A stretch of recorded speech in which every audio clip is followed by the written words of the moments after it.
Thank you, Julie. Thank you, Rodney. Appreciate both of you guys.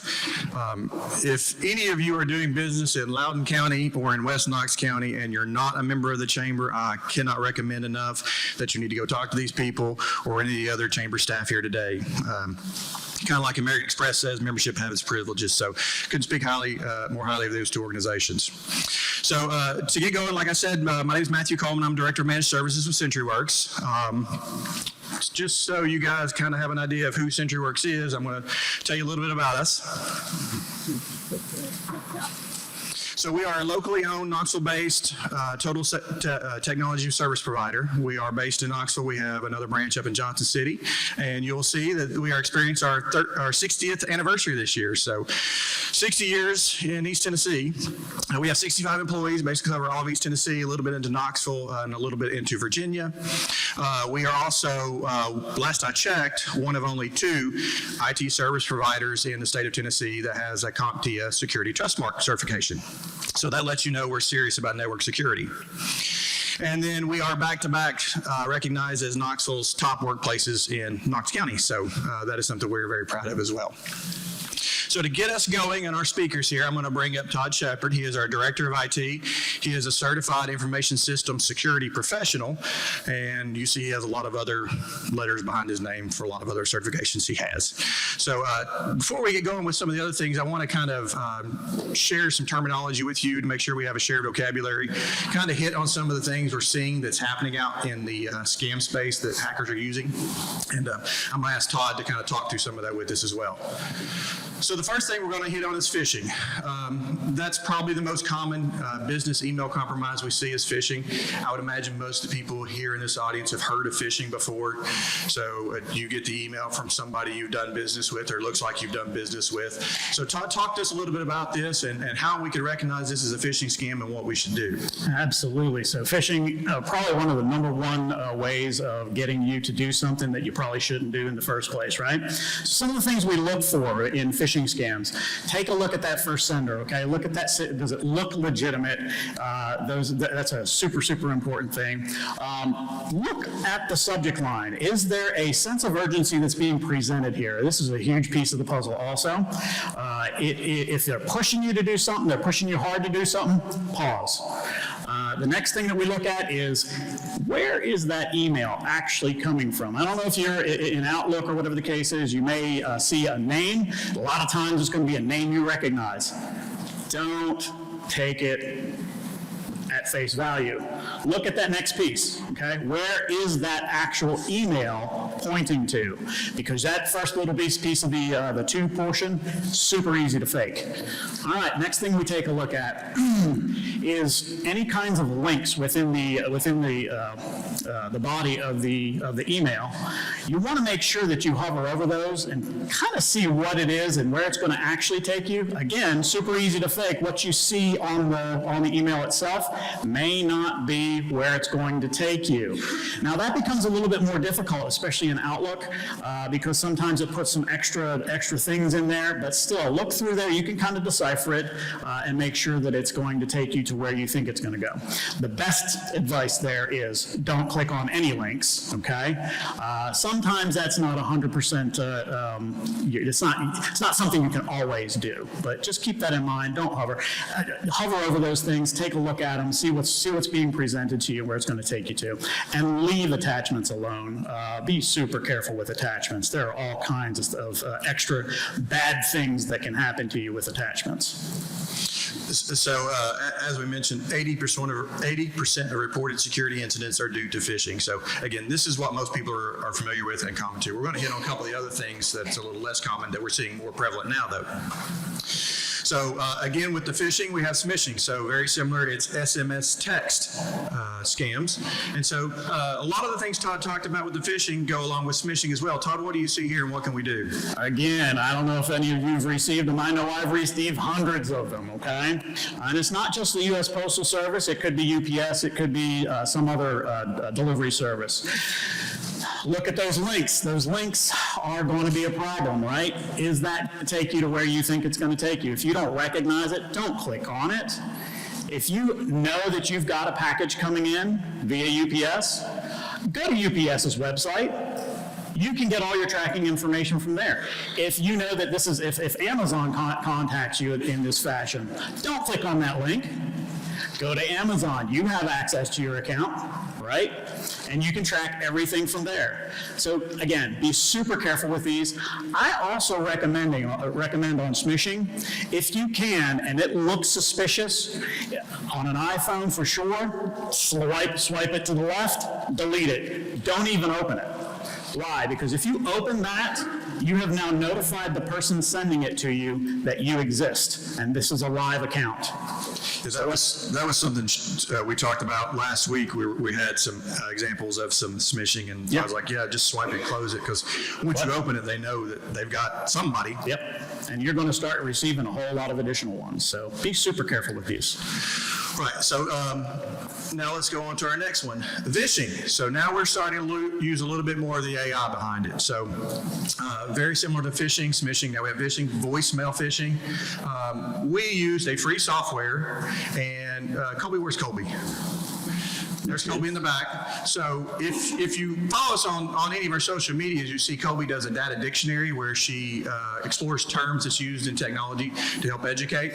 Well, we can go out and find anyone's social media account, find some of their voice, put it through this free software, and then type in whatever we want them to say. Not only that, we can spoof Colby's phone number. So we spoof Colby's phone number. We call Todd. It looks like it's coming from Colby. We have the voice swap software. We type in what we want Colby to say, and this is what happens. Todd, this is Colby. This is an emergency. I need you to wire me $100,000 to the bank account. Please hurry. I'm in trouble. This is an emergency. It's getting done right now, okay? Because Colby told me to. And that was not Colby's voice. That was ran through a free software in about 15 minutes. That's a real deal right there. And I'll tell you what, this is a hard one. Recommendations in regard to kind of preventing this and understanding what it is, okay? Just because you get a voicemail from somebody doesn't mean that it's actually them that's sending it to you. Check back with them, find out if it is. Now, sometimes they'll actually put in there that they're not going to be available for whatever reason.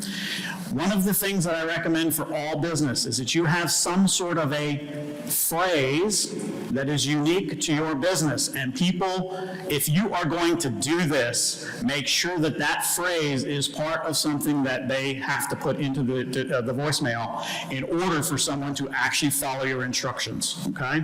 It's a good way to go ahead and really prevent this from becoming a problem. These are hard to detect. Yes, leading us to our last one, and the one that is becoming more and more apparent when you look on TikTok, Instagram, social media, is the deepfake. So, did anyone see the press conference that Alabama's football coach did, Kalen DeBoer, before they played Tennessee, where in the video he said that Neyland Stadium was quiet? Did anybody else see that? Nobody saw that? Yeah. Thank you. It was a deepfake, right? They did a face swap software on him to have him say that. So again, we're able to take a free software and in about 15 minutes time, put some videos from Colby that she has out on the internet through this software and do this. We have a great tool on our website called the Tech Insight Report. You can find it under the Learn More tab at Centriworks.com. After a few basic questions and a few minutes of your time, you'll receive a customized technology report. This report uncovers your technology strengths and areas to improve. This report is shareable, so you can send it to your other team members as well. It's a great way to start building your technology strategy moving forward.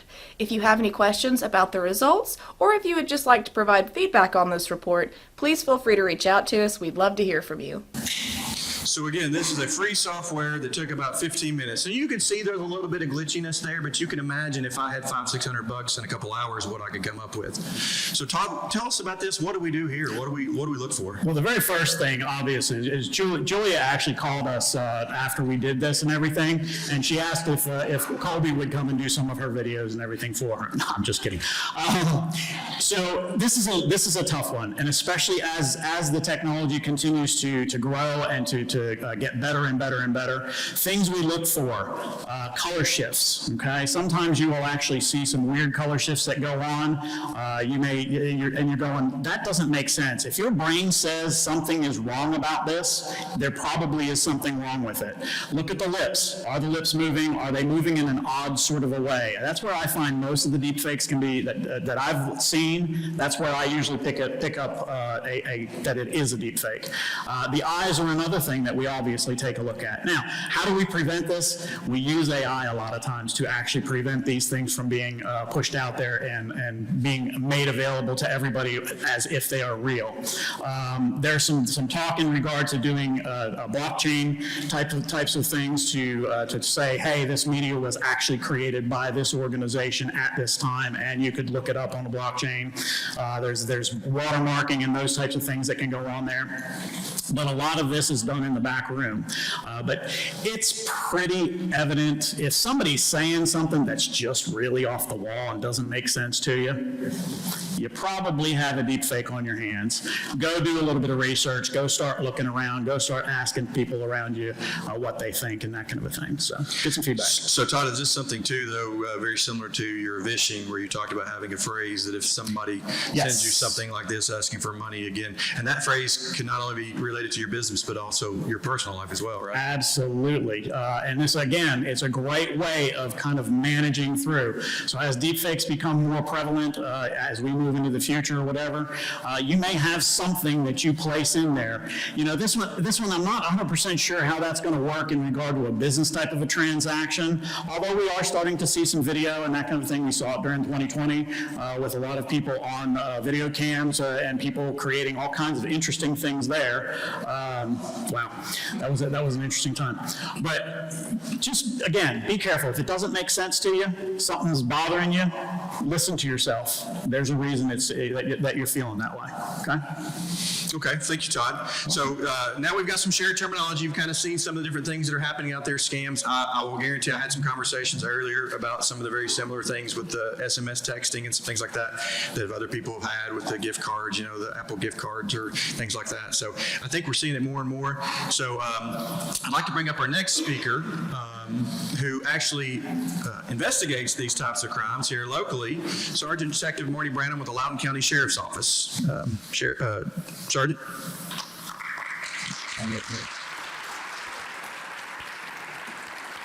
Hello, everybody. Again, thank you all for coming. I'll be pretty brief. We're simply just going to tell you a little bit about some of the cases that we're seeing here in Loudon County. Before we get there, I just want to tell you a little bit about myself. I've been with the Loudon County Sheriff's Office for approximately 17 years now. For the last 6 years, I've been in criminal investigations.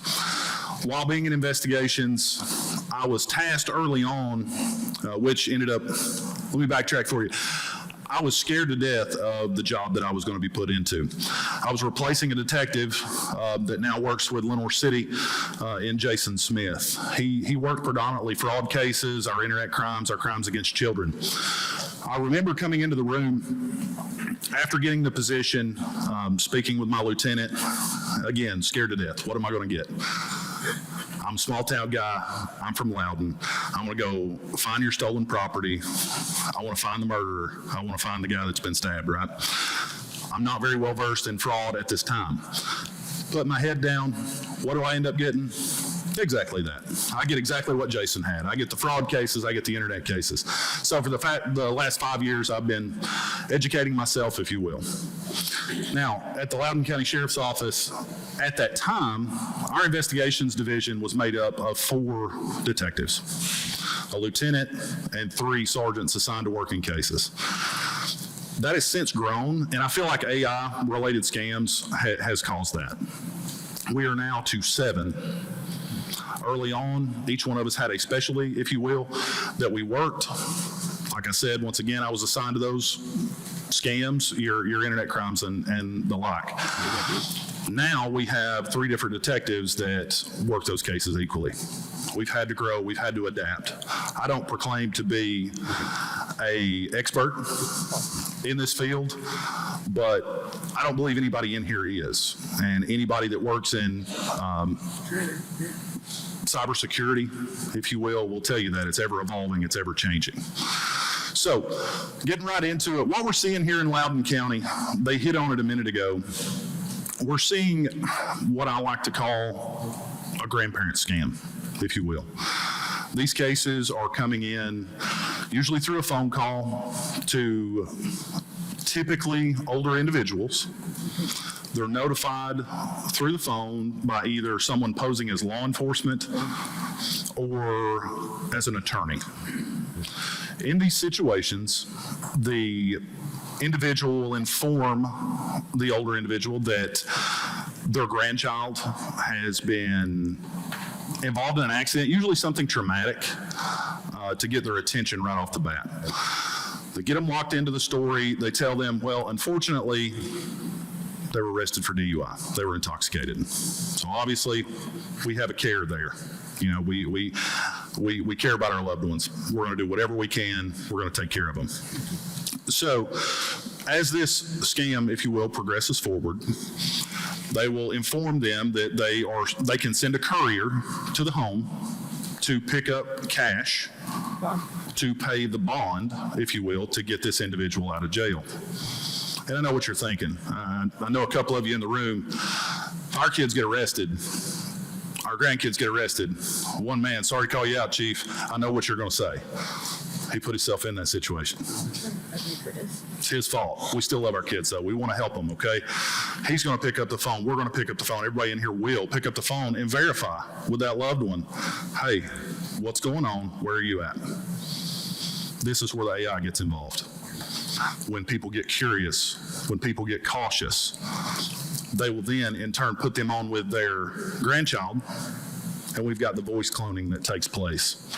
They'll use specific terms, only terms that are used with that grandparent to further push this fake to get that money. We have had some success in these cases. Usually we play on their own greed, on the scammer. Usually on the front end, once they push their fraudulent activity through, they picked up the money, courier showed up, picked it up either out of the mailbox, out of the hands of our unsuspecting victim. If it goes smoothly, a lot of times we're seeing those individuals come back, using their own greed against them. At that point, we can set up as law enforcement and try to tackle these cases as they go and bring these people to justice. Now, another one that we're seeing that is pretty common is very, very similar. You may have heard of this. Some of you may have actually got these phone calls. You get a phone call informing you that you have missed jury duty. There's a warrant for your arrest.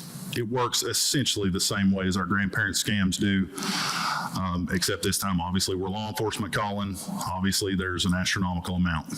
So how do we, an astronomical amount of money for you missing jury duty? Understand, we're not coming to your house. We're not going to arrest you if you miss jury duty. There is no warrant. If you're ever curious, pick up the phone, call us. Call your local law enforcement agency, call your dispatch center, verify these things. That's how we combat, those types of cases. Pick up the phone, call the grandchild through, confirmed means that you're actually talking to your child. Some other ones that we're actually seeing that are not as common, but they're growing, are the fake social media accounts. Anybody experienced that? Show of hand, anybody seen one? Hey, we got one. Probably got 3 or 4 people in here right now that have 4 or 5 social media pages that look just like the one that you have. Let's use Facebook as an example. We have those, right? They're out there. We don't know how to get rid of them. AI all over again. Because the truth is with all these, the grandparent scam that I kind of hit on the top of, the warrant scam, where are they getting this information? How are we getting your voice? Or how are they getting your voice? How are they getting this information they can use against you? How do we know that you have that grandchild? How do we know that you're going to do these things? It's in the open source world. A lot of times comes from social media through videos and things like that. I'll kind of move right along. We can get to our next speaker shortly, but I did want to share a fun, I don't think fun is the right word to use for this one. Slightly humorous. Fortunately, this lady wasn't out a lot of money, but in the cases involving these fake social media accounts. I remember one case where we had an elderly lady that had been communicating. I'm not going to name the celebrity because I don't want the celebrity coming after me, to be honest. But had a elderly lady that had befriended through Facebook a Hollywood celebrity and had been communicating with him for some time and ultimately turned into romance. You know, this celebrity is now in love with this lady here in Loudon County, and she's just smitten with him. Somebody intercepts the communications and notifies us. Obviously, we want to get into it. We know what it's leading to. We know that her bank account's fixing to get hit. We know. Everybody here knows that. I go down and I talk to the lady. She was so convinced that she was talking to this individual that when I told her she was being scammed, she quickly told me, "No, little boy, you're wrong. I know who I'm talking to. I know who I'm talking to." So like I said, she did give up a little bit of money, but I had to follow up. How do you know? And I went through the whole thing. I can tell you, hey, I'm Brad Pitt, whoever. I can tell you I'm whoever over the phone. She said, "I'm glad you asked." She brings me in to her home. We talk about it a little bit further. And like they discussed earlier, we were dealing with a vishing situation then. She showed me a video that she had recorded where Brad Pitt, said I wasn't going to say it. Oops. Brad Pitt was actually speaking to her about a number of things leading into charities that he was involved in, trying to elicit those funds from her for this charity.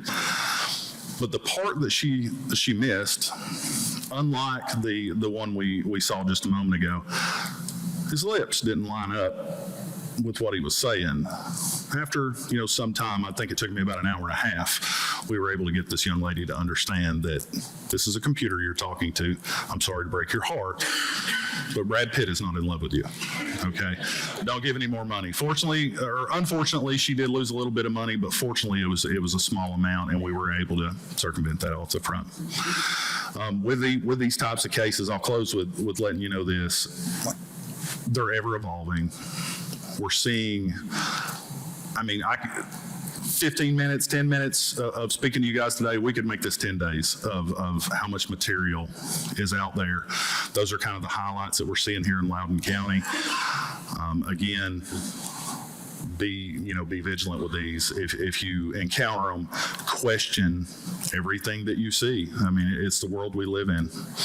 The days of, like I said early in my career, these scams that we got, people would be threatened. Hey, I'm going to come to your house. Hey, I'm going to collect money. We used to tell them back then, try to put people at ease. Hey, they're not. Don't worry about it. Nobody's coming to your home. Well, unfortunately, that's not the truth anymore. These people are coming to your home. They're coming to collect money and everything like that. So keep communication open with your families. For us, we're fortunate with the surrounding agencies to have open communication because it isn't just here in Loudon County. It's the whole region. It's the whole country. Thanks, guys. I know you're going to enjoy the upcoming speakers. Going to a lot of information, and I appreciate it. Thank you.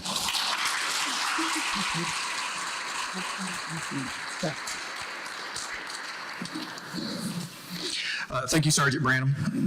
Also, I think I forgot to mention earlier, at your desk, you'll see we do have some place for you to take notes. So we will do a question and answer session at the end of the event. Sergeant Branam may get called out to General Sessions Court, but if not, he will be here, and then we'll have the full panel up here for a question and answer session. But next up, I'd like to bring up Centriworks CFO and Chief Strategy Officer to introduce our next panelist, Mark DeNicola.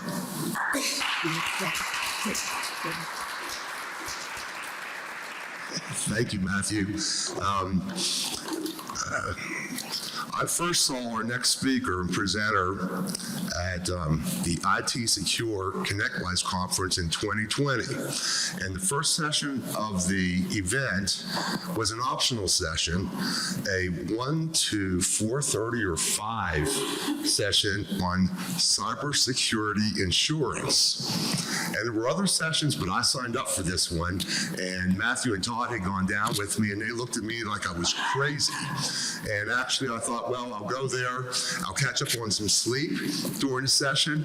But I walked out of there, and Joe Brunsman was presenting, and I sat there and I listened to the whole thing because he presented something that was, he has a dry sense of humor, as you'll see, but it was interesting, it was timely, and had a lot of information. It was scary, and I thought, man, this guy's good. Lots of great information here. So I think the next time I saw him was at a Copier Dealers Association meeting where he presented to a number of entrepreneurs of copier dealerships. And I was sitting here going, man, these guys aren't going to listen for 3 hours to anybody like that. But he tailored his presentation to them, and everybody sat there and they listened raptly during the whole period of time. So even though and Joe, I've seen him several other times, but even though Joe is slated to speak until about 1:15, I'll guarantee you he has enough information to give you to last till 4 if you wanted to stay that long, but we have to vacate the building at 3. So with no further ado, and coming out of those meetings, I thought, man, there's got to be a way for me to get Joe Brunsman into Knoxville, Tennessee. And this fall, it turned out that the date of November 20th was open on his schedule, on our schedule, and with no further ado, I'm going to bring up the man of the hour, in my mind anyway, and he will talk a little bit about himself and his, what do you call them, bona fides? Bona fides? Bona fides. Yes. Okay. Joe Brunsman. Thank you, Mike. All right, so I'm setting a timer to save you all because I can't talk forever. Unfortunately, no, I'm not Brad Pitt, but I'm also from a small town in Oklahoma, so I'll give you my best Ben Affleck impression. All right, so today I'm going to be speaking to you guys about the cyber insurance mirage. All right, now why is that important? I will start off by saying that declinations of coverage in the cyber insurance world, despite what you may have heard, are exceedingly rare. Sort of. All right? And that is very quickly changing. And I'll explain to you why that is and what's going on. Fair enough? All right, good deal. All right, so a little bit about my background. Former IT, I am a giant nerd. Former IT, bachelor's in robotics from the United States Naval Academy. If you buy me a drink later, I'll tell you how tater tots actually got me into the Naval Academy. I do have a master's in cybersecurity law from the Carey School of Law, best-selling author in the nation on the topic of cyber insurance and cyber law. And I love building Legos with my kids. So, oh yeah, and I also have an insurance group. By the way, I'm not here to sell you insurance, so please don't worry about that. I'm also not giving you legal advice, unless you talk to me later, which maybe I'll throw some in there for you. All right, these are some of the books that I've written. All right, moving on. All right. Here's what I somewhat tongue-in-cheek tell all of my cyber insurance clients, all right? And that is this: a good year for you is when I call you once and I take your money, right? That is success. What is a bad year? A bad year is when we're talking twice. Because what does that mean? That means you're about to have a really bad day that's only going to get worse. It's going to be a hell of a week and probably a not good month, and your year is going to be kind of iffy. All right? So, moral of the story is, yes, I am the cyber insurance guy. You do not want to overly rely upon cyber insurance. Trust me. Right? I've been doing this for about a decade. You want to talk to me once, I take your money, right? We smile, we laugh, then you don't speak to me. That's success. Don't talk to your cyber insurance guy twice in a year.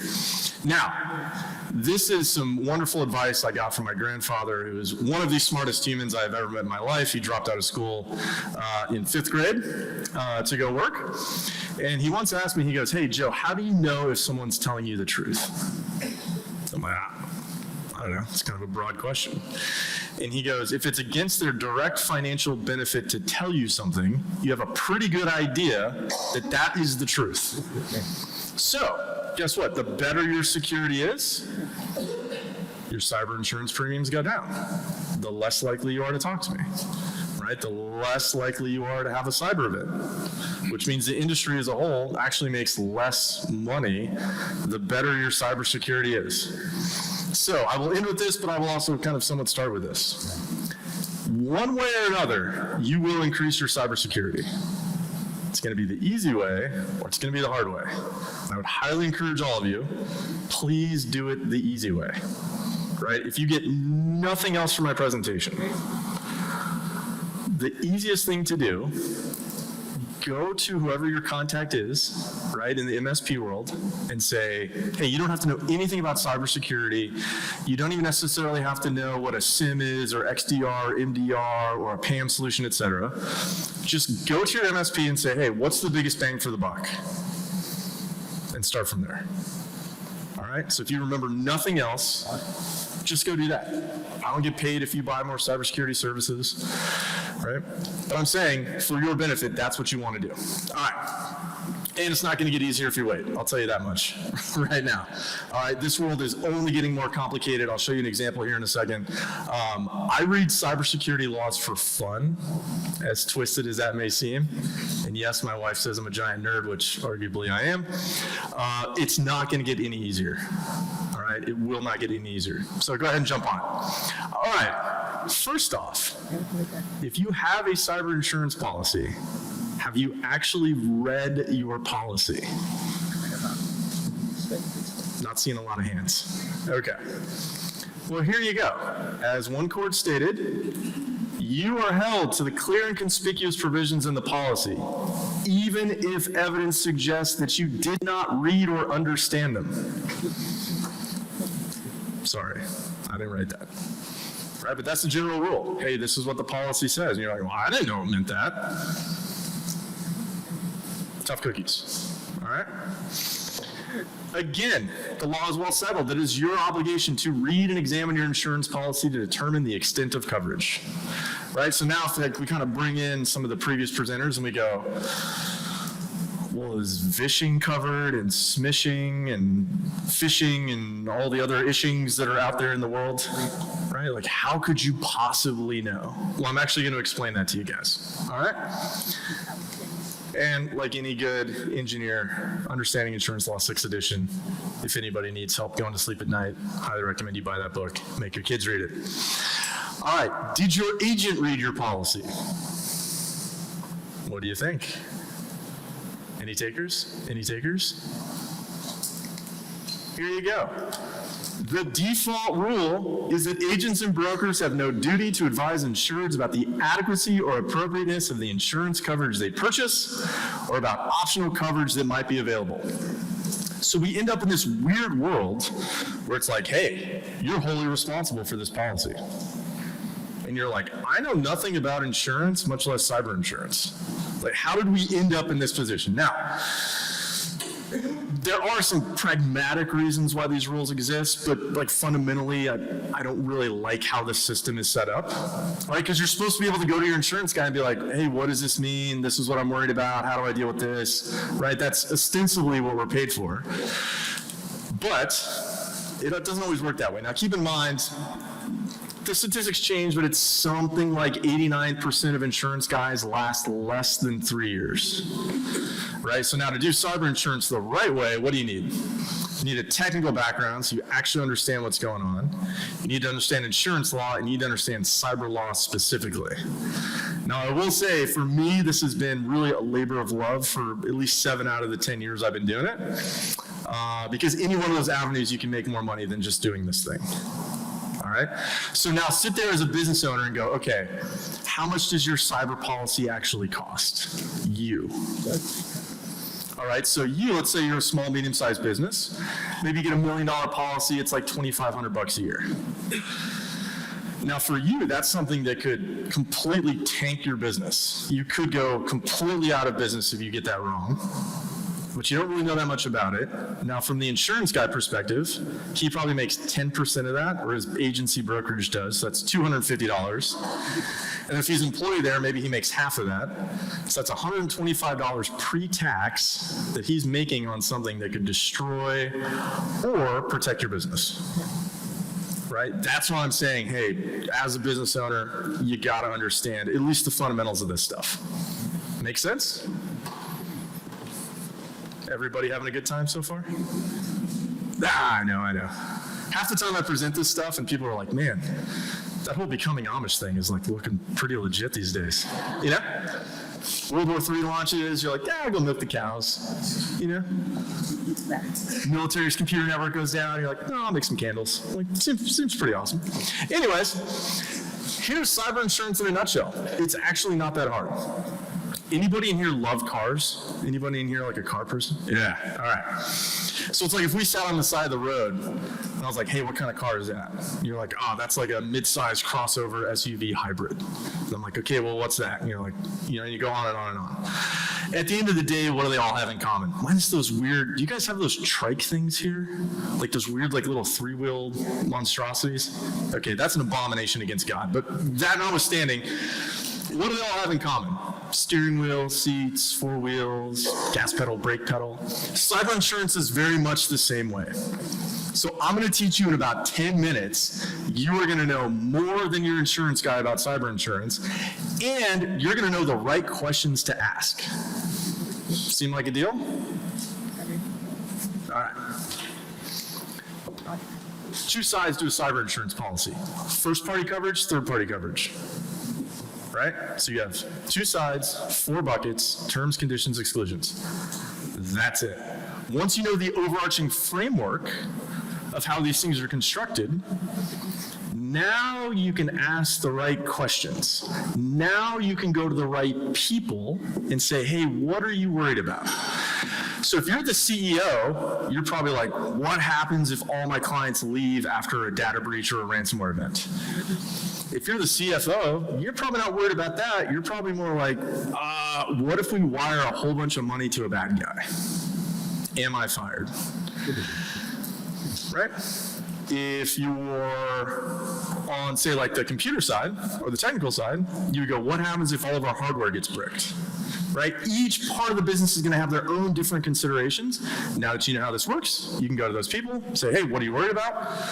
What's that like, oh my God, I'm definitely getting fired moment? And then from there, then you go back to the insurance guy, you know how this works. First side, right? First party coverage. That's money that your business has to pay, needs to pay, wants to be reimbursed for after some type of cyber event. Third-party claims, right? Clients, regulators, some other third party, somebody that wants money from your business. So if you didn't know, yes, people are definitely getting sued after cyber events now. Now, if you go all the way back to, say, 2019, I actually wrote an article in this peer-reviewed journal, and like the nerd that I am, I went through every single class action data breach claim that was publicly available. And my synopsis in 2019 was, all right, unless you're a $1 billion organization and you've lost at least 200,000 records, you have nothing to worry about. All right, right now, one of my clients who's a CPA firm, right, they're probably about 3 million revenue, 3.5, lost about 1,200 records dealing with a class action claim, which is not fun. So I will say when I was in law school, there were like 2 types of people, right? The first group that I was part of was like, okay, how do we teach people about this? Like, what are the requirements? How do we communicate this to business owners, et cetera? And the other group was, how do I use this law to get a new boat? Right? So the plaintiff's bar is absolutely jumping on this. Now, there is somewhat of a reprieve, which I'll talk about here in a minute, but it's not as golden as it sounds. All right? So, all you have to do is memorize that list. Totally kidding. All right? I'm totally kidding. Like, this is an example of what I do. The basic version of it on my end, it's way simpler than that. It's just 4 buckets. That's all it is. Okay? Now, what are those buckets? Number 1. Is it up there? Yeah. Data breach / cyber event. So data breach, generally speaking, not to sound like an attorney, I'm sorry, but it does kind of vary. Like if we have law firms in here, it varies. But access and acquisition of covered information.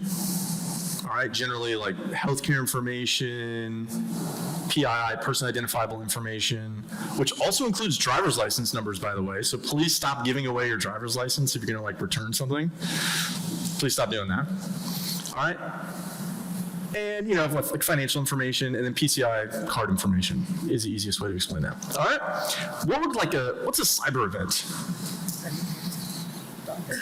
Business email compromise. That's the easiest example. All right. Anybody in here have like an online store? You could have like a DDoS attack, something like that. Right. But it's kind of like a catch-all for the other stuff. Number 2, ransomware, with a big caveat that I'm about to tell you about that might blow your mind. Number 3, cybercrime. You lost money, or somebody lost money. All right. Number 4, miscellaneous, situationally important, kind of like a standalone issue, something that kind of fall into one of the other buckets. Kind of depends on what happens. Keep in mind that you're like, hey, I'm really worried about ransomware, as an example. Well, about 70% of ransomware events also include data breaches. Why would they do that? Hey, you're either going to pay us twice, or if you don't pay us, we're going to leak all this information out to the world. Now, maybe you're sitting there and you're like, hey, I don't have social security numbers. I don't have financial account information. I don't have any of this stuff. You have something that's valuable to your business.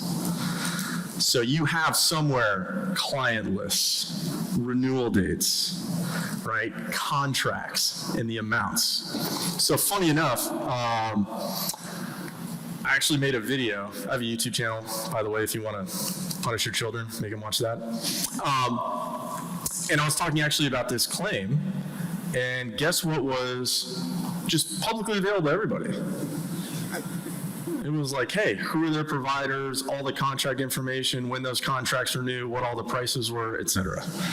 Right? So everybody in here has something you don't want the broader world to get a hold of, because it could just tank your business overnight.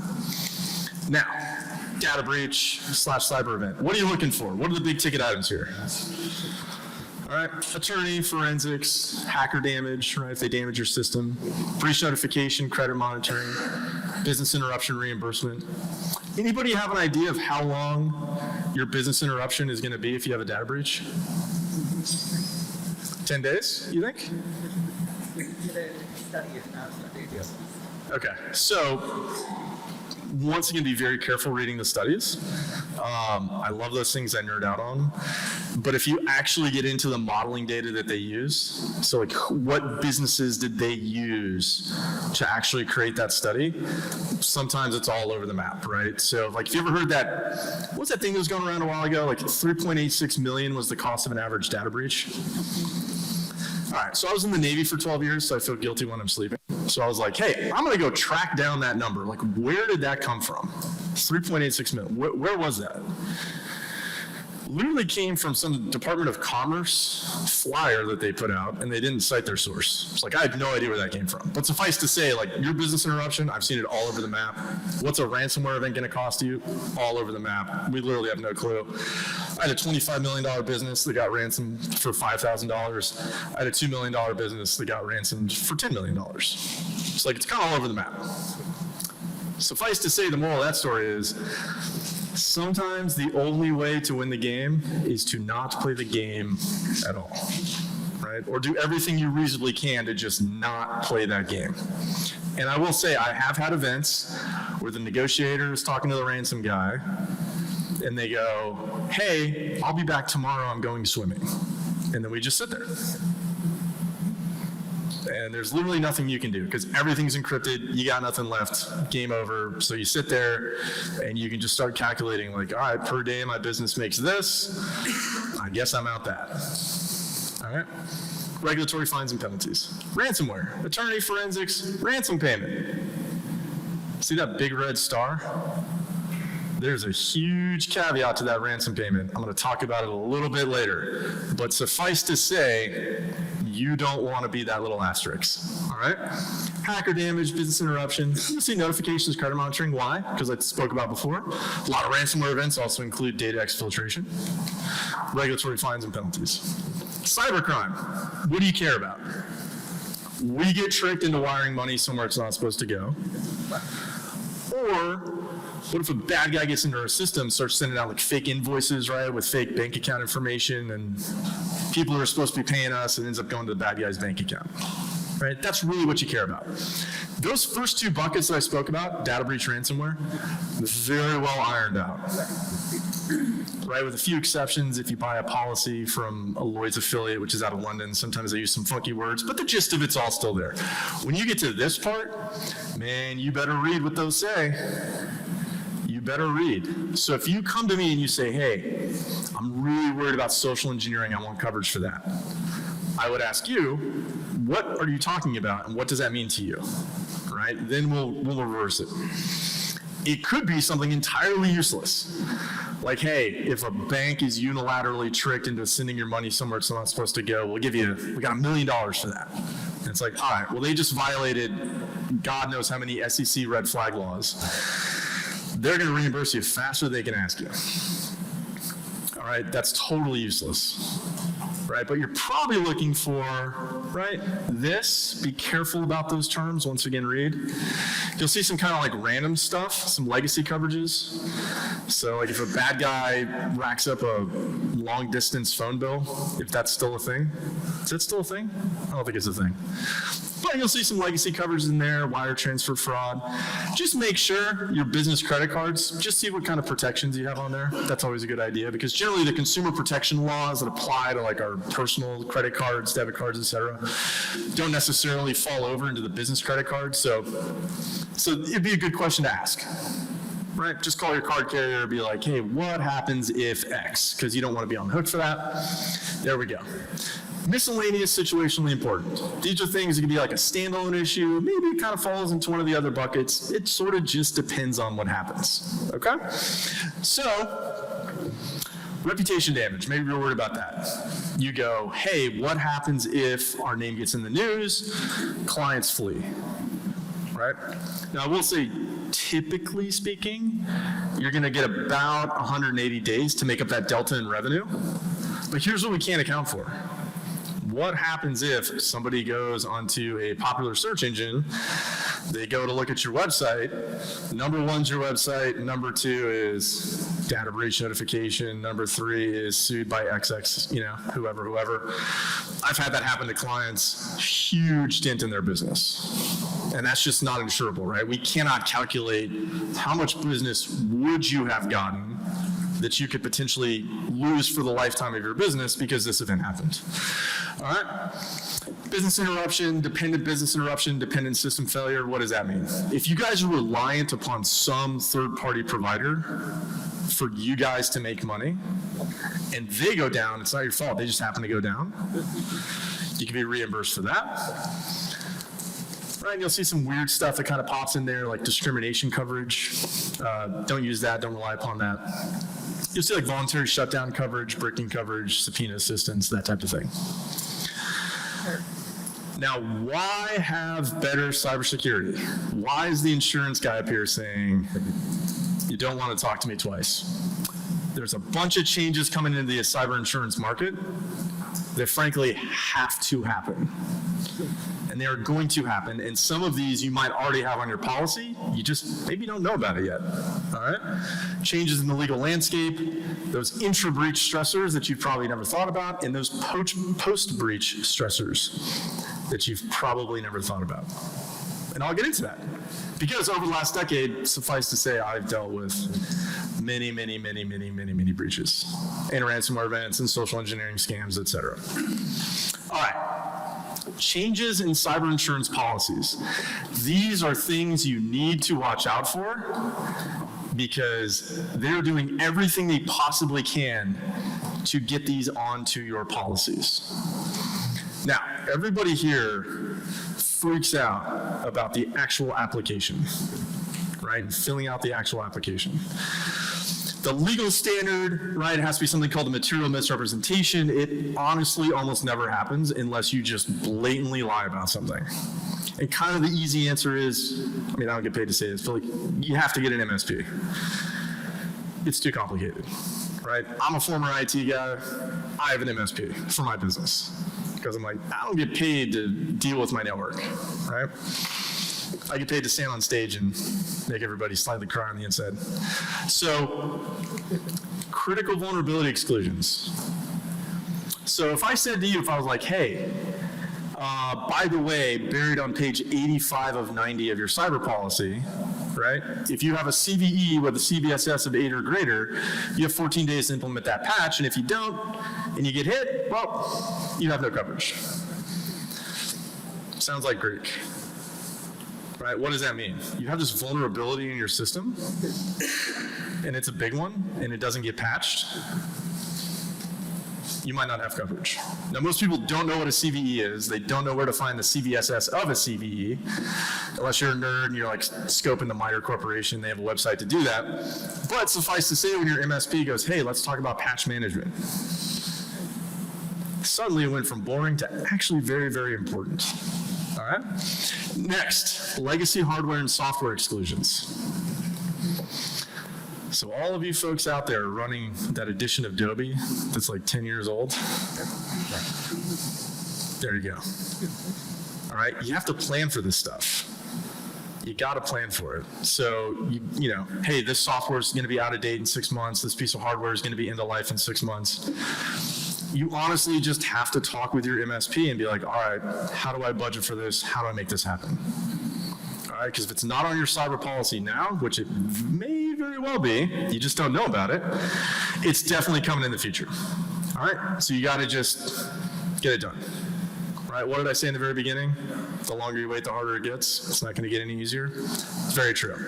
Next, zero-day exclusions. What's a 0 day? It's an exploit that nobody even knows exists until that day. Right? If you see that on your cyber policy, you probably want to run away. Now, like the tech folks will tell you, there are allegedly companies out there that protect against 0 days. I'm not super confident that they can do that, but allegedly they can. But that's something you can't even protect against. All right, so like that's a great example of when cyber insurance comes into play. But let's say you spoke to your MSP and you have network segmentation and not everybody has access to every other part of the network and you've got things locked down. Hey, that's great. Why? Because the damage to your network is going to be more contained. The lower the claim's going to be, the lower the disruption to your business. Like it just all works better in the end. All right, next, widespread event exclusions. Man, that's a killer. What's a widespread event? Whatever your insurance company defines it as. And sometimes it's a little bit too vague. All right? So if like a whole bunch of people get hit, your insurance company could go, hey, this could like put us out of business. This could bankrupt our insurance company. So we're just going to put the kibosh on that. So buried way down in your policy, you're like, hey, we got a $5 million policy. We are good to go. And then you find out later after this event happens, you go, wait a minute, we only have $2 million now? Like, that's not what I thought was going to happen. When what was the easiest answer to begin with? Do everything you reasonably can to avoid using cyber insurance to begin with. All right, next. Cyber war exclusions. I have a 35-minute video on this. I will not bore you guys with the details, but suffice to say, it's tricky, and you just got to watch out. Now, surely, there is not a bunch of countries over in the Middle East that have very sophisticated cyber warfare programs that are currently launching stuff at each other, right? Definitely not happening right now. Definitely has not happened in the past where one of those countries introduced something that ended up causing billions of dollars worth of damage, circa 2017, called the NotPetya virus, that ended up taking down huge companies and resulted in billions of dollars of lawsuits and claims and all that type of stuff. So you might just kind of get wrapped up into that. You need to understand that, do what you can to avoid it. There we go. Remember that big red asterisk that I put up earlier? Sometimes paying the ransom is illegal. So if you get hit with ransomware, all right, your MSP comes to you and they're like, hey, you need 3-2-1 backup strategy. And you're like, all right, I got 3 backups. They come to you again. They're like, hey, you need another backup called an immutable backup. And you're like, good Lord, how many backups do I need to buy? Well, that is why you need an immutable backup, right? So I would say, obviously, they can give you a more in-depth explanation, but the easy answer is imagine a box on a shelf, right? Every few days, you throw stuff into the box, you disconnect the box, nothing comes in or out, right? Leave it there, right? So worst case scenario, you at least have something. Now, if you go back into the case law, I think the earliest case I found that got prosecuted was well over a decade ago. But obviously the bad guys are gonna try and encrypt your backups, right? Because that's what you would default to. There you go. All right. So yes, the bad guys are smart. Imagine this. You're a super smart kid in a third world country and you have internet access. You can make more money in a day than all of your ancestors combined throughout history. And we are never going to catch you, and we are never going to find you, and we will never know who you are. Anybody here traveled overseas? I'm sure somebody has. Okay. So I was in the Navy for like a decade. We had this thing called the America tax, where they find out you're American and everything's way more expensive. Why? Because they see the movies and we're all millionaires and we're beautiful and we're all like Kim Kardashian, right? And like none of us work and we just like sit by the pools all day. That's what some of these people think in these third world countries. All right, and I've been to some pretty terrible countries courtesy of the US Navy. So that's what they think. So they're like, obviously you have $1 million laying around. You're all millionaires. They don't care. And if you don't pay them, they're just on to the next, right? They don't care that that you have mouths to feed, that you have employees, that have kids, that have mortgages, that need to pay for their braces. They don't care about any of that. They think we're all rich and beautiful and wonderful, and we never work. So, sometimes paying a ransom is illegal. Now, what's the statistical probability of this? We have no idea. This comes from U.S. Department of Treasury, Office of Foreign Asset Control. Now, what does this mean? If that ransom payment has any potential nexus to somebody on the U.S. sanctions list, it's illegal to pay the ransom. So then maybe you're like, all right, well, this is my business, it's my baby. If insurance won't do it, I'll do it. Because if I don't do it, my business is tanked. Well, you can't do that either. That's also illegal. And they'll hold you to something called strict liability, which is a legal standard that means even if you didn't know you were breaking the law, they're still going to come after you.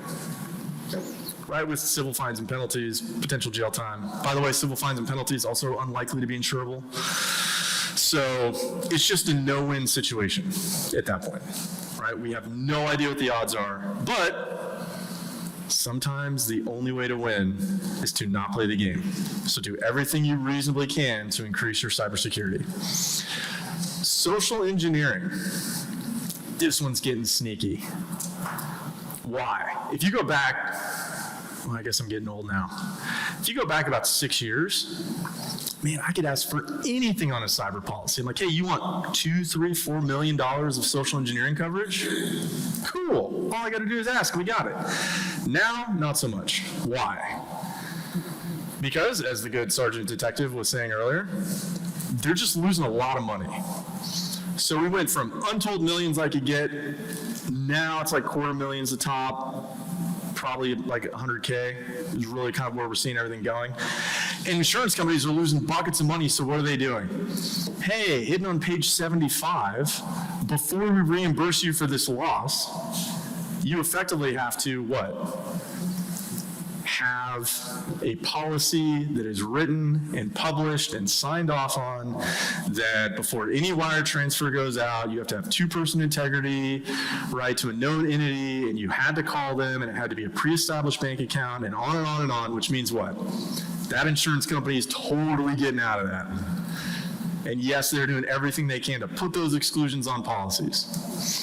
So they're saying like, hey, you have to show us that you did everything that would have avoided this event to begin with. And that's not why you buy insurance, right? It's in case somebody screws up. And if they would have followed all those rules, you never would have lost all that money. So be careful. Now, I will say that insurance companies are increasingly demanding that you have controls in place. All right? Now, let me fix my little headset-y thing. So they want increased controls. Why would they want increased controls? Because insurance companies are losing a lot of money. Makes sense. Now, if you actually talk to the insurance companies, if you read their quarterly filings and their yearly filings, cyber insurance is always kind of like hidden and buried like somewhere else, and it's impossible. But if you go and you talk to the underwriters and you go to their parties, which are terrible, 0 out of 10 would not recommend, right? You get the actuaries drunk so they stop staring at their shoes all the time. They'll tell you straight up, we have no idea what we're doing, right? We're losing money. It is just all over the place. So how do insurance companies try and fight that? They're like, hey, you need better cybersecurity. So here's an example, all right? And this was for a $15 million grossing company. And what did they say? They said, hey, you have to have cloud backups. Now, are cloud backups better than some other type of backup? I don't know, but they said they want cloud backups. And they'll remove that ransomware sublimit. Now, what was the ransomware sublimit for this like 15-ish million grossing company? If they didn't have cloud backups, it was $25,000 for the entire ransomware event, which is effectively zero. Fair to say. Now, when did I know about this? Well, their quote came out 3 days before they were supposed to renew, because of course they were late filling out the application, they got it to me late, the underwriters are super busy, blah, blah, blah. So I was like, hey guys, bad news, you got 3 days or you have no ransomware coverage. And that's just what it is. Now, I don't want you guys to be in that position, so what's the easy answer? Just have it in place already. All right? Then they're also saying here, of course, 2FA, MFA for email. Please do that everywhere you possibly can. Now, it does get somewhat complicated. What's the easy answer? Just get an MSP, right? I've got a bunch of legacy clients that are like, hey, my internal IT guys, he's retiring. Where do I get another internal IT guy? And I say, well, you don't. You have to get an MSP. That's the easy answer. All right. Regulators are demanding increased controls. Anybody here fall under some cybersecurity regulatory requirement? What do you got? SEC? Oh, that hurts. Okay, so you know the struggle is real. Well, surprise, everybody here, without exception, falls under some data security law. No exceptions. I don't care what you do. I was talking to the wonderful lady there in the pink coat. She makes trophies, right? You fall under the FTC reasonable cybersecurity standards. You didn't know that. There's no reason you would know, but now I told you, so you're legally bound. No, I'm just kidding. But everybody here, at a minimum, falls under FTC reasonable cybersecurity safeguard rules. All right, there was a famous case. This was a few years ago where a car dealership was construed as a financial institution under the Gramm-Leach-Bliley Act. Yeah. And they were like, what? It's like, well, case of first impression. Good luck. All right, that was a couple million out the door. All right, so you don't want to find out. But you have no idea what laws apply to you, and neither do I. I told you before, I read these things for fun, and it is impossible to keep up with this. Right? Impossible. I wrote the best-selling book on this. I'm like, there's too much. It's too much. It's too fast. It's too complicated. And half the times they write these laws, I'm like, I don't even know what that means. I'm like, I'm a nerd, right? So it's some legislator like wrote that law, or like some lobby group like passed it through, and nobody was ever like, what does this word mean? As silly as that sounds, like some crucial term, they just don't even define it, and then we're all kind of like, well, I guess we'll wait for somebody to get sued into oblivion, and then case law will define what that term means, and then I'll tell everybody else. So, here's a question. Which state breach notification law / security law actually applies to your business? Everybody here from Tennessee? All right, surprise. It depends on where your clients are residents of. So what does that mean? That means you might have all 50 state and territory breach notification and data security laws which apply to your business. And you just wouldn't know. So let's talk about being Amish. It actually kind of sounds fun, doesn't it? Like, not too bad? So a lot of these laws have either explicit requirements. So let's say you have the personal data of one Massachusetts resident. That's 201 CMR 17. That's 18 different administrative, physical, and technical safeguards that you have to evidence.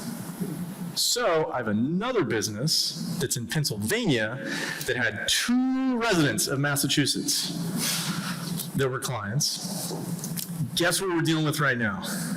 The Attorney General of the state of Massachusetts launched an investigation against my client. How expensive do you think that is?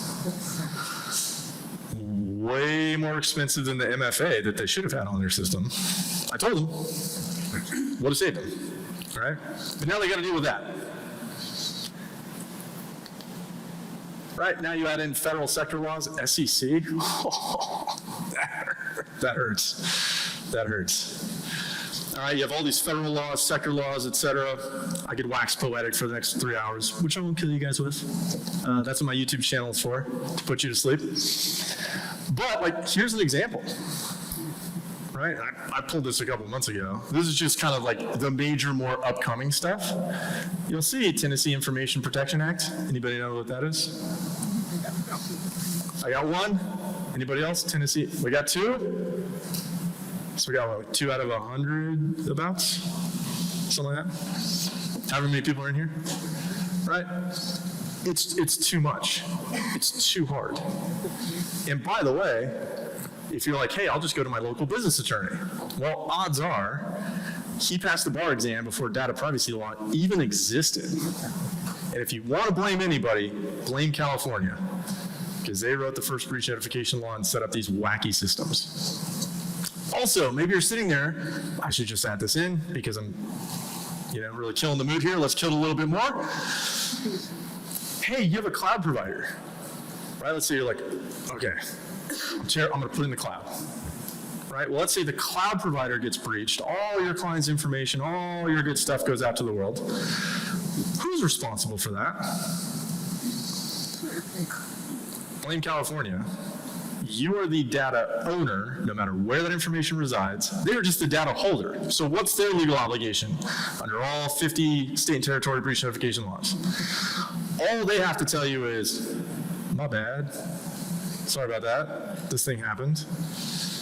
Guess who pays for attorney, forensics, et cetera, et cetera, et cetera? It's all you guys. It's all on you guys. Sorry to be the buzzkill. All right. Here's an example. Anybody here medical? Shazam. How much do you love HIPAA? It's the best. All right. I do have an interesting video about the $1 million laptop that you can find on my YouTube channel. Guy, it's stereotypical, like left a laptop in the back of his car, went to a bar. You're like, how much stereotypical get this? Yeah, they got fined $1 million. I should just add, because let's kill the mood a little bit more. When we're talking about regulatory fines and penalties, where these guys come after you, you'll have a portion, right? I put it at the very beginning. Third-party coverage, regulatory fines, penalties, and assessments, right? Be careful, because it's where insurable by law. Now, where is that? I don't have any idea. I've spent about a decade trying to figure that out. I don't have the faintest clue. So once again, these regulators can come after you. And how would this actually work? Your insurance company could pay for defense, pay for the penalties, and then turn around and say, now you owe us, pay us back. right? You don't want to be in that position. That could bankrupt your company. So here's an example. Reasonable cybersecurity states. So once again, it depends on where are your clients residents of. Let's say small dental office for the sake of argument, right? They come into town. They're like, I'm going to God's country, freedom land out here, which is Tennessee, because I live in Maryland. And so they come into town and they're like, I chipped a tooth, I broke a tooth or something, right? Well, if they're from one of these states, they have reasonable cybersecurity requirements. Now, what does that mean to you? What is reasonable cybersecurity? Now, it's easy when it's like, thou shalt do X, Y, Z.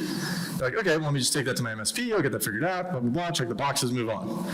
Reasonable depends on how much information you're holding, the size of your organization, et cetera, et cetera, et cetera, prevailing case law. I have a whole chapter in my book about this, but suffice to say, it kind of just means whatever the regulator thinks it should have been, and then you have to prove otherwise, which is not super fun. So those are reasonable cybersecurity states, plus in these states, PHI is PII, right?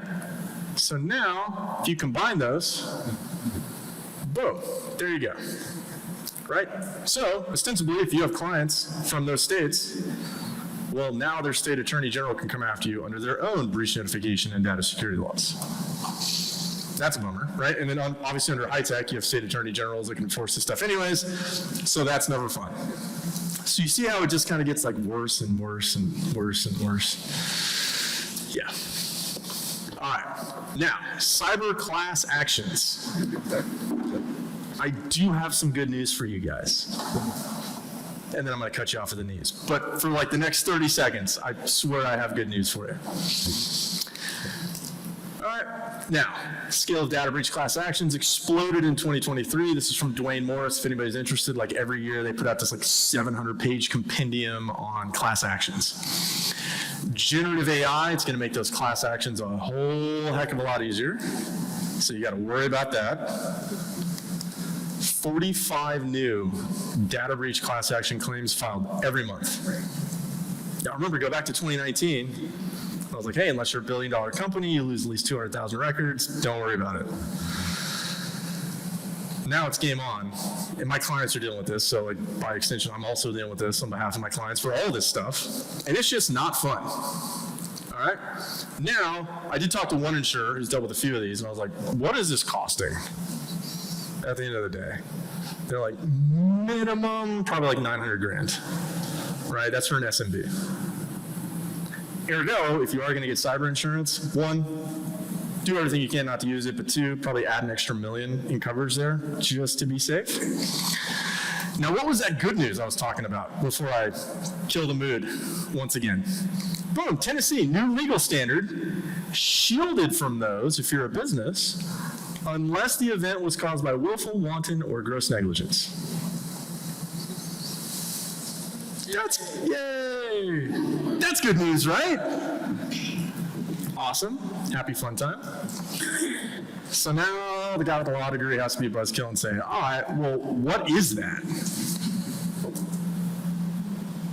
Right? What is the difference between negligence, wanton, willful, gross negligence? What's the difference there? The short answer is, it's kind of complicated. I'll sound like an attorney. It depends, right? But that just means they'll probably sue you somewhere else. So, sorry to cut you off at the knees again. They'll just sue you somewhere else. End of story. Right? Everybody knows about venue shopping, right? People reading the news, like, this venue is like not particularly great, so we got clients over here, so I'll bring it over there. There you go. You'd have multi-jurisdiction claims without getting too far into it. Fun times. Now also, you might just run out of insurance. Remember when I said before, like, hey, what is a ransomware event going to cost you? It's like, I don't know. Like, man, I nerd out on this stuff. I don't have the faintest idea. Could it cost your business $1 million? Could it cost you $2 million? Could you have $1 million in coverage? You got $1 million for ransomware, and you're like, oh, thank God. And then they email you 2 months later, and they're like, oh, hey, by the way, we have all this information, and if you don't pay us again, we're going to release it all online. Client lists, right? Surely nobody here, nor your employees, has ever used a work computer and gone to a website that you should not have gone to? Never once happened. Right? Surely nobody has ever put something in an email that they would not want the world or their grandmother to see. Right? That's my standard in my business. I'm like, if it's not something you'd want your grandmother to see, don't do it in my business. Don't do it on my network. So, what will it cost you? What about those exclusions? Everybody here has read their whole policy cover to cover, right? Okay, so we can skip by that one. What are the odds of a class action? Negative publicity, existing and potential clients think, regulators launch an investigation, who pays if you run out of insurance? What if it's just illegal to pay it, like OFAC? Look at your host, unless you have immutable backups, right? Then hopefully you're good. Intra-breach stressors. You could have contractual issues. More and more I'm running into that. Who's going to report the claim, right? Who has to talk to the insurance guy? Someone's got to jump on that grenade, all right? Who gets to review, validate those engagement letters? You're going to have to start looking through that, right? Your insurance company is going to go, hey, here's an engagement letter from your attorney, PR, forensics, et cetera. You're like, I've never dealt with any of this before. Is this good? Is this bad? Am I getting screwed? Is this a great deal? Do I get my attorney involved in this? Well, that's going to cost you more. That may not be covered. Who bought this policy? I see that a lot, which is why I'm very conscientious about go to the other decision makers, ask them what is that, oh my God, I'm definitely getting fired moment, and see if there's insurance for that. All right, don't be the one guy that got tasked with buying insurance, and then the good idea fairies pop out from some other business owner, like, well, why didn't you get more? And you're like, dude, you went fishing and told me to buy this thing. Like, what are you talking about? How long will we be down? We talked about that before. It kind of depends. I've had clients down for 37 days, I think was the longest, which was like soul crushing. Their business literally got chopped in half. I've had some clients down for like 1 day. Now, what's the easy answer to that? How do you minimize downtime? Talk to those guys. Seriously. I don't get paid if you do or not. I'm just saying, save yourselves. What will your clients think? Are we going to be in the news? That one's always fun. Post-breach. Those exclusions that could pop up. Will you be sued? Will regulators come after us? Could you be non-renewed? Oh, yeah. Right? You pay $2,500, you cost your insurance company $600,000. Ooh, that hurts. Now you can probably get cyber insurance somewhere else, right? I've never had that problem. But what's that cyber insurance guy going to ask for? Increased controls. What have you done to mitigate this threat moving forward? Now we're going to mandate XYZ. Now there's probably going to be exclusions on your policy, et cetera, et cetera, et cetera. You don't want to have to deal with that. Oh, and I've dealt with this. Must have XYZ controls in place, right, in the next 2 weeks. So, you're all ostensibly business owners here, right? I come to your business and I say, hey, I have this requirement. It's super complicated. I need it done as fast as humanly possible. And for you to do that, you're probably going to have to take people off of other projects to make that happen. Would you charge more for that to happen? Probably, right? Because you're like, well, now I'm going to disrupt all this other stuff going on just to cater to you. Well, that's going to be expensive, right? And if you don't pay that bill, guess what? You just don't get cyber insurance. End of story. All right? Now, here's a fun one, because let's kill the mood a little bit more.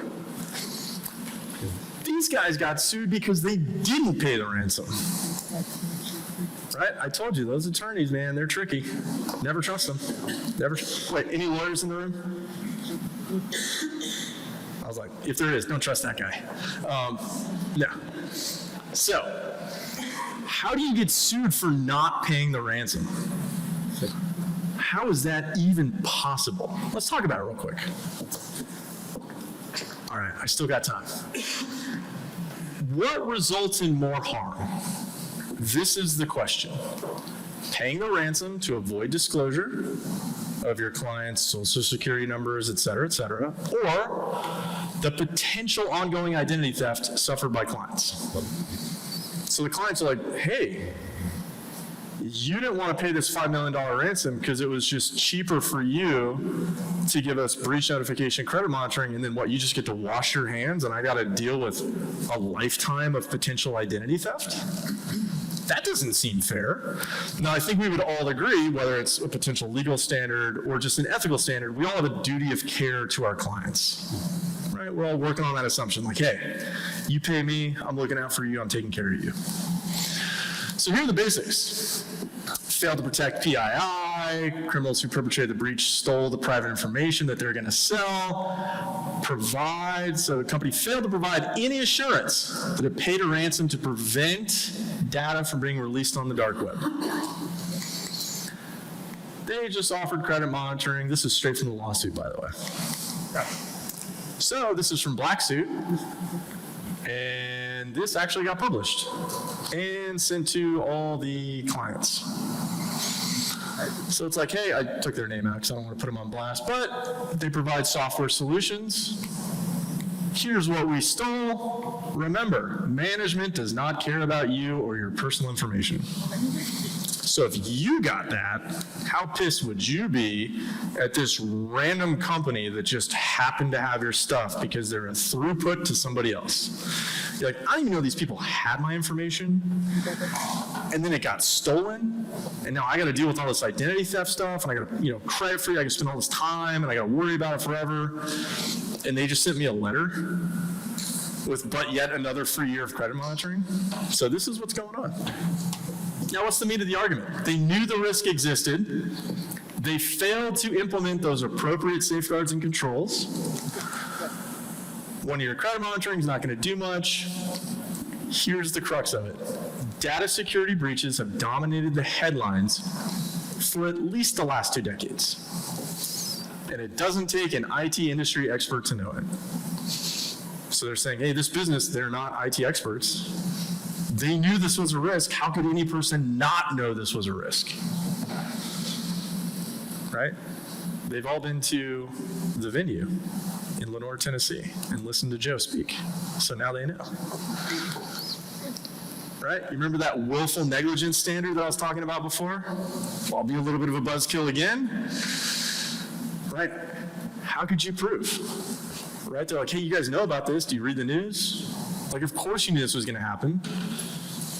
Obviously, you were willful. It's wanton negligence. It's gross negligence. Like, this isn't the first time this has happened in the world. Why didn't you pay for MFA or MDR or SIM or an MSP or whatever? So, what did the plaintiff say that this company should have done? You think it's going to be a laundry list? It's going to be a laundry list. CISA guidance, follow FTC. Remember I spoke about those reasonable cybersecurity safeguards earlier? There's a reason I put it in there. Adhere to cybersecurity frameworks such as NIST, FedRAMP, CIS, etc. Now I'm going to dork out real quick. I'm a huge fan of NIST because that's what regulators are going to judge you on. It's a little bit unwieldy, so maybe they're doing like CIS. Are you guys a CIS shop? You're in this shop? Boom, there you go. Regulator comes in. They're like, how could you let this happen? And you go, well, we mapped to a framework. We had X, Y, Z. This was up, this was down, et cetera. Now, one of the benefits of being an insurance guy, one of the few benefits I will say, I get to be the dumbest guy in the room, right? I get carte blanche. So I go around the country, I give presentations, right? I'm actually in a speaker's room, and I'm speaking to a plaintiff's attorney that sues companies after data breaches. And I was like, hey, I'm the dumb insurance guy. What's this like magic bullet that you got that just gets them? And he goes, super easy, man. He goes, every time. IT guy went to the CEO, said, hey, we have these problems, we have these gaps, we have these vulnerabilities. Email goes back out. Yeah, thanks, we're not going to do that. That money's allocated to marketing this quarter. Willful negligence. Boom. He was like, dude, it happens like 95% of the time. I was like, okay. I said, all right, well, what's that, sink your boat kind of email? Like, what would you hate to see? And he goes, oh, super easy, just dealt with this. POA&M, plan of action and milestones. Companies map to a framework. They go, hey, we did a risk assessment. We know what our vulnerabilities are. We don't have unlimited money. Here's our plan of action. In 3 months, we're doing this. In 6 months, we're doing this. In 8 months, we're doing this. We were being responsible. We knew there was a threat. We took it seriously. Only the government gets to print unlimited money, right? The rest of us live in the real world. We were getting there. We just happened to get hit. He goes, I lost that case. I'm like, good. So, learn from somebody else's mistakes. Talk to your IT folks. Map to a framework. Have a plan of action. Make sure, CEO, CIO, CISO, CTO, CFO, et cetera, like they all sign off on it. And please, you got to stick to the plan, right? You can't just like print one out and then be good. Follow recommendations, follow FBI cybersecurity recommendations, and then all this, which I will spare you from.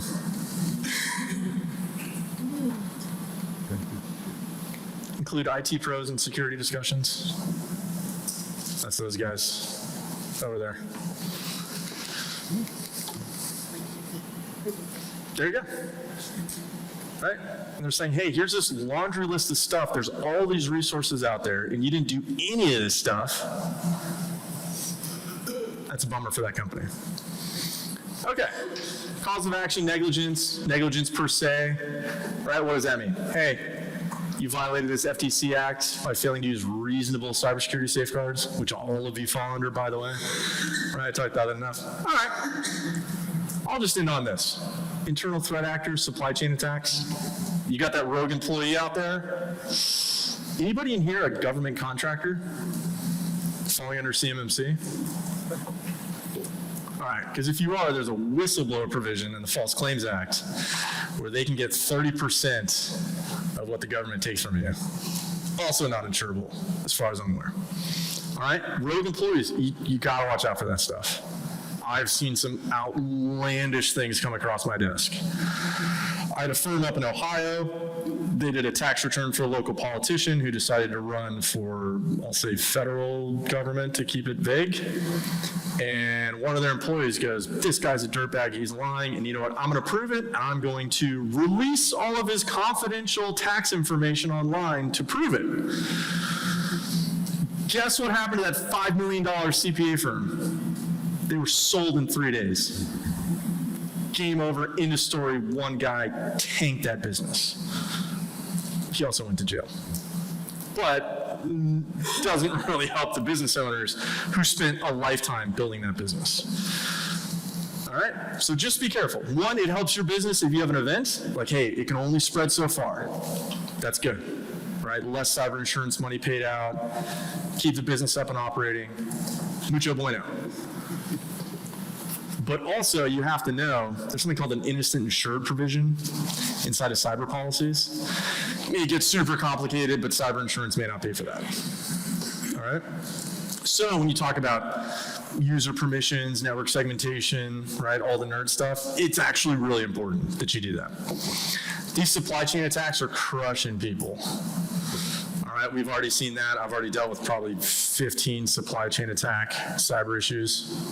All right, so do the best you can out there. All right, so on that cheery note, here's my synopsis. 1, you can increase your security the easy way or the hard way. I would implore all of you, please do it the easy way. All right? Let's not talk twice in a year, right? I call you once to take your money, or whoever your insurance guy is, that's a good year, right? A wonderful experience as you go, you know what, I paid for this cyber insurance for 25 years. I never used it. Best money I ever wasted. Remember that cyber insurance is a reserve parachute. You guys now know, 2 sides, 4 buckets, terms, conditions, exclusions. There's plenty of things that cyber insurance cannot pay for, will not pay for, and increasingly will refuse to pay for moving forward. So, sometimes the only way to win the game is not to play the game at all. All right? If anybody knows what that is, well, it's a movie reference. If anybody knows, you may know. All right. Go to your IT folks. right? I love insurance and cyber law, and I love nerding out on this stuff, and I love talking about it. And I'll tell you, as a former IT guy myself, we love talking about it. So just go to your IT guys and say, all right, very minimum, what's the biggest bang for the buck? Just rank order it, right? Do I need MFA? Do I need SIM? Right? And you can just talk about it. Fundamentally, cybersecurity, all right, we could nerd out for hours. Stuff comes in, stuff is held, stuff goes out. You got 3 boxes. Cybersecurity is just, how do I protect the 3 boxes? That's all it is. All right? Hopefully that was cheery enough for everybody. Who's ready to be Amish? Anybody join me?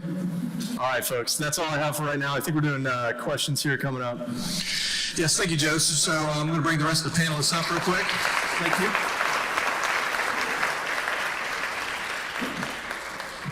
So we're going to do a question and answer session. I will be on this side, Colby on that side. So if you have a question for any of our panelists, go ahead and raise your hands and we'll get to you.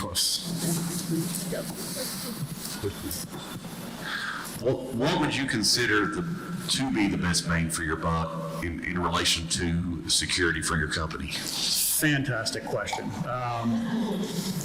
Cyber insurance. The best bang for your buck, right off the top, I'm going to go with multi-factor authentication. Implement it everywhere you can possibly implement it. It is going to prevent people from getting in to begin with, or at least get you to a spot where you're not going to get taken advantage of very easily. So MFA, 3 letters, right? Multi-factor authentication. Every outlet or every Microsoft account out there is demanding it. Guess who else is demanding it come this year? Google. You will not be able to have a Google account without multi-factor authentication. This is the #1 thing to do. And not just your email, not just your accounts accessing your Office products and things like that, but start looking at it for your desktops and those types of things. Okay, thank you, Todd. Any other questions for the panel? Can I jump on that real quick? Sure. So I would say, sort of answer your question, a lot of it depends on the size of your business, what types of information you're holding. Like, I mean, arguably MFA is actually a legal requirement that everybody in here has, whether you do it or not. So I would say, like, hey, go to your IT provider, right? Because they're going to know, hey, what's your network architecture, what controls you already have in place. And they go, all right, what's the biggest bang for the buck? I should have been more specific, to increase my security, right? And then just keep going from there. So like something like MFA, legal requirement. 2, damn good idea to have.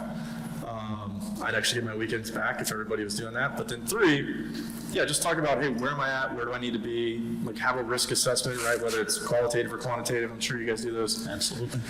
Right, just look at the prevailing threats, because the threats against businesses they're going to vary. Like, I mean, I don't know if maybe you have like huge troves of PHI. Like, I've got a client that's got 40 million healthcare records, right? And they're known, and that's a huge threat to their business, right? So like, biggest bang for the buck for them is going to be different than biggest bang for the buck for you. But that's really where you just got to bring in the experts and tell them to go to town. Keep in mind, every single one of you, if you own a business, you've got PII, your employee records. Yep, right off the top. If you're taking credit cards, you got PCI. You got PCI. You got it. There it is. There are a myriad of things that you need to be aware of, and we can help you with it. Any other questions? I think I killed the mood. Sorry. Bummer. I have one for Sergeant Branam. Sergeant Branam, if we suspect we have been scammed or a family member is scammed, how would be the best way to contact law enforcement? Well, here in Loudon County, you can simply contact you can either go through the sheriff's office, go through our dispatch center. The sooner you notify us, the better. Those phone numbers, if you wanted to jot them down, the sheriff's office, 865-986-4823, and again, through dispatch, 865-458-9081. We also have social media platforms that you can direct message if that's your preference. Okay, thank you.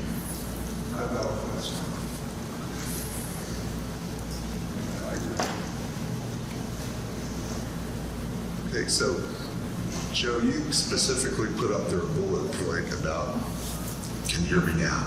Okay. You put up a bullet point about legacy systems and so on. How ticky-tacky does the insurance company get? Because I'm not sure I know we don't have legacy systems as far as I know, but most businesses have something. It's sitting on the owner's computer. They haven't wanted it updated for 20 years or 10 years, whatever it is. How ticky-tacky does the insurance company get if there's a breach or anything that happens, a cyber event, and they find out that there are legacy systems within the business? Is that a no-go for payment right off the bat? Good question. All right, so part of your insurance policy says you have to assist to comply with the investigation, turn over all relevant information, records, et cetera. Right, so they're gonna find out. Now, the interesting part about these legacy hardware software exclusions is the ones I've seen, they tend to be very, very broad. So then we start getting into some interesting interpretations of policy language where, I mean, you have to understand that a lot of people that are working in insurance companies, we are not, the Rhodes Scholars of the financial services world, right? So typically what happens is some claims guy reads, hey, there's an exclusion here, so we're just going to exclude coverage. And then you got to get a little bit creative about fighting back, et cetera, et cetera. So sometimes it just, not to sound like a lawyer, but it just depends, right? It depends on, all right, well, what was the actual avenue of attack, right? Was that an outward-facing system that used that to get in? Was it an inward-facing system and it didn't go anywhere? Was it an inward-facing system that led to some cascade of failures down the line? So the insurance company might go, hey, we're going to cover this first part of it, but all these damages that result from that, we're not going to cover that because of this legacy hardware software exclusion. Short answer is you don't want to find out. Right? So once again, sometimes you just don't want to play the game. There are going to be situations I have a manufacturer as a client, and they have this super whiz-bang, ancient piece of machinery, and it costs them $15 million. And it runs on Windows 95. And so they were like, what do I do? And I said, you gotta talk to your IT guy, because now we gotta talk about all the additional controls, right? Maybe privilege access management, et cetera, et cetera, et cetera. You gotta quarantine that system to the best of your ability, but you're not gonna buy a new $15 million machine to comply with your cyber insurance. But I think part of it starts with, one, that you have that knowledge. Right, you can say, okay, now I know as a business owner this threat exists. Now what do I do with that? Do I play by the rules? Do I bend the rules? Do I break the rules? Right, do I need to go to my IT guys and say, all right, what's the biggest bang for the buck to try and segment this part of my network? Or, hey, IT guys, you're dealing with software all the time, is there a better, more updated piece of software that's out there? All right, what would that cost? Right, it's all about risk management as a business owner.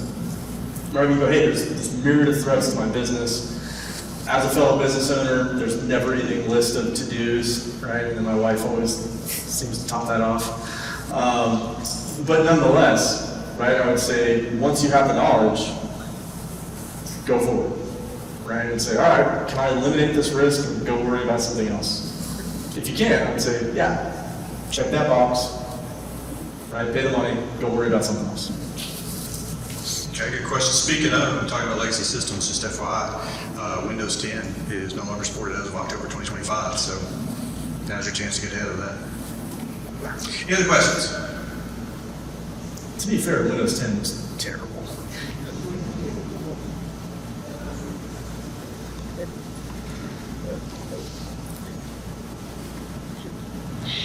So since we are constantly surrounded by computers, is there an option for individuals to have insurance rather than just going through the company, since all of us are individual employees? Good question. I have a video on that, as a matter of fact. I'm not trying to, I don't make money off my YouTube channel, but the synopsis of it is, yes, in very limited cases for high net worth and above individuals. But generally for us mere mortals, you're kind of hosed. I should have more happy slides. My presentation. That being said, are you doing basic cyber hygiene at home? Are you, you know, we hear this continuously, cyber hygiene, not cyber hygiene. Well, that's really what the FTC law, or the ruling is there, right? Is they want you to have at least some kind of plan in regard to keeping yourself safe. Give you an example. I preach, and the reason that I gave you the answer in regard to MFA, I preach to all of my children, MFA, all day long. I don't care if it is annoying. I don't care if it's just not fun. Guys, use MFA. It became very, very prevalent at one point. The son that lives in New York, and he was out with some of his buddies. And he gets up the next morning, and he doesn't really know what happened, except his phone and his credit card are missing. Been there. And he's going, oh crap. And he goes out to iCloud because he's like, oh man, I've got a lot of like very, very, very important contacts that I need to preserve and make sure that they're taken care of. And he shuts his iPhone account down, and he tries to recover it. And they're watching the little tags come up, and they see, hey, did you ask for this? They got his phone, and they go, cancel. How does he manage this? It took him 30 days to get his iCloud account back. Now, that's just one part of the problem. His credit card gets hit for 10 grand. Boom, right off the top. Now, did the credit card company take care of it? The answer is yes. But it was still an annoyance, and it's still this black mark that he has to deal with. Do you know that that son now runs around with MFA turned on everything he does? He understands the real dangers of not having MFA. He went even further, went out and bought YubiKeys and uses YubiKeys for everything he can possibly use them for, to secure his identity, to secure all of his financial data, to secure his life. And it is so critical. With the data breach that happened this last year, I almost guarantee you everyone in this room is part of it. Your social security number, your address, all of the information about you, your family, and everything else was disclosed to the entire internet. It's serious. It's dead serious. Yeah, like on a personal level, you don't have to live like the Unabomber or the Amish, right? Interesting here, history of Luddites there, if anybody's ever interested, but kind of like basic things, like all this smart home stuff drives my wife nuts, because she was like, hey, like, there's this new, like, we need a new fridge, like, there's a refrigerator, and you can just, like, order stuff to the fridge, and I was like, no shot that's going in my house. Like, I'm not going to connect a refrigerator to my bank account. Like, no shot. And it drives her nuts, right? She's like, oh, you're always so worried. I'm like, well, yeah, that's kind of what I do. I'm the doom and gloom guy. So, you know, like basic stuff, you know, smart home appliances, stuff that, like, you probably just don't need it. Like, it doesn't really add a lot of value to your life. And then, you know, like you were saying, MFA for everything is really a great option. There kind of comes a certain point where, you know, it's like, are you going to prevent North Korea from hacking into your bank account? No shot, right? I don't think any of us are.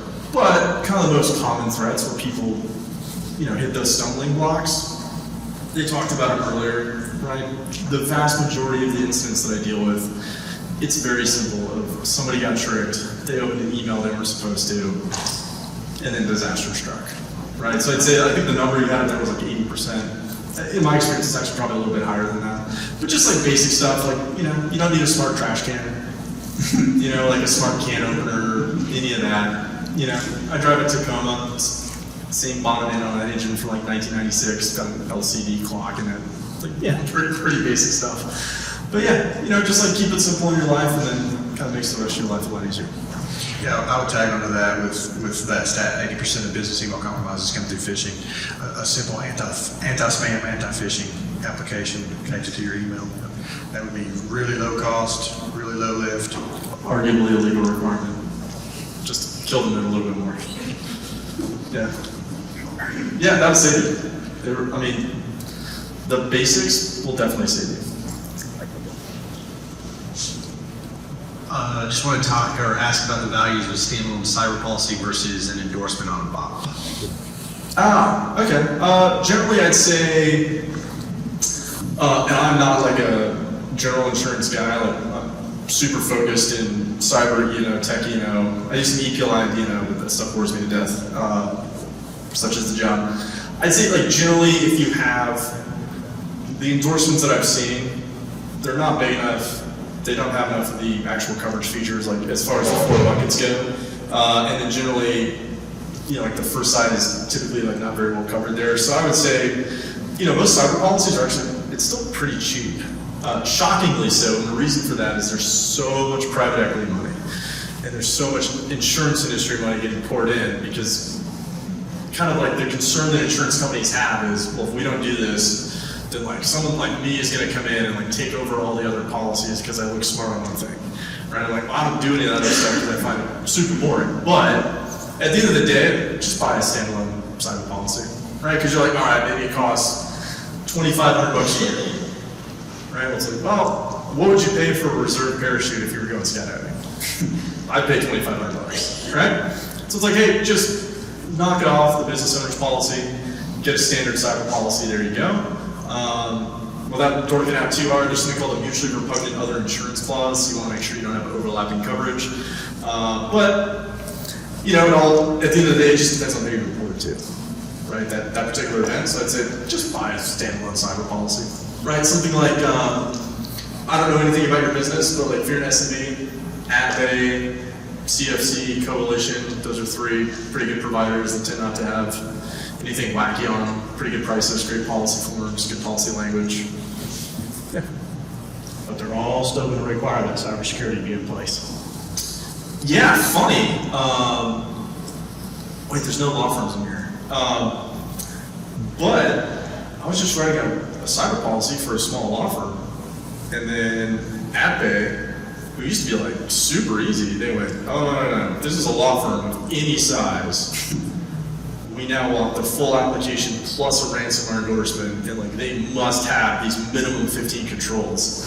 I was like, holy God, this is like a 3-person law firm. I was like, sweet Jesus. But it's all going that way. It's all going that way. So, once again, kind of the easy answer is you want more security than you think you need.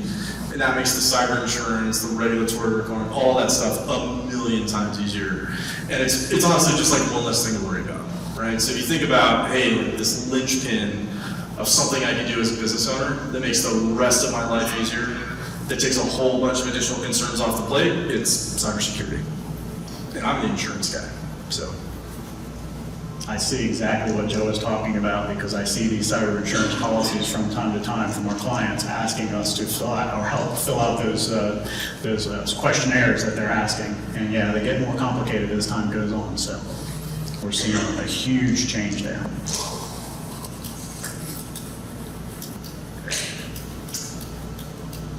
Anybody have any other questions for the panel? All right, thank you, gentlemen. Thank you for your time. Thank you for the educational sessions. And we're going to do our drawing for the free dark web scan. Judah, would you come up and draw for us? Arguably a legal requirement. Not to just, I just had to get one more in there. No peeking.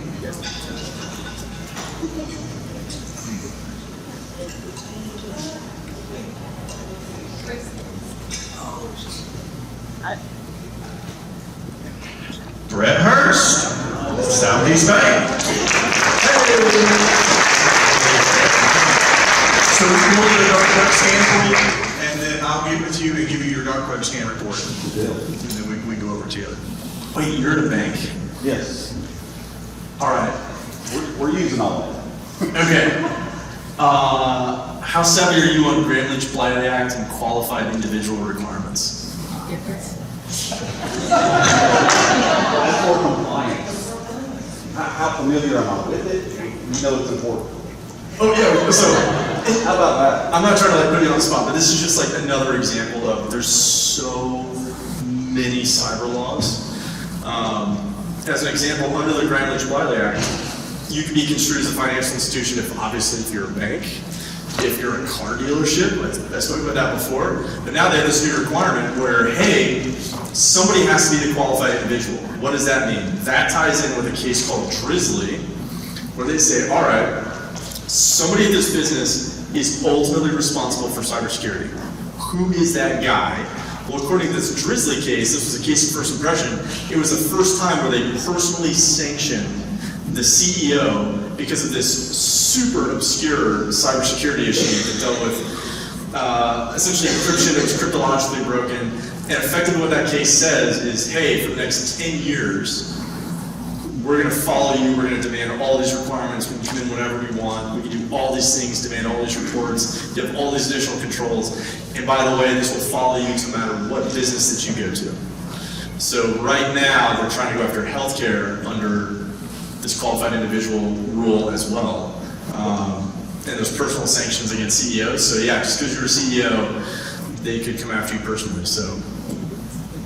Jeffrey. So there you go. Everyone will see that on their notes section, there's a QR code you can scan to take our Tech Insight report. This session, along with our previous AI sessions, will be on our website at Centriworks.com. Go to webinars and you'll find this if you actually want to go back and review that information. Please follow us on our social medias. If you go on there, you will see Colby's tech data dictionary, I'm sorry. So it's a less than 2-minute clips on technology terms in layman's language so you can understand. And obviously on the other social platforms as well. So thanks everyone for coming. Appreciate you all, and thank you again to our panel.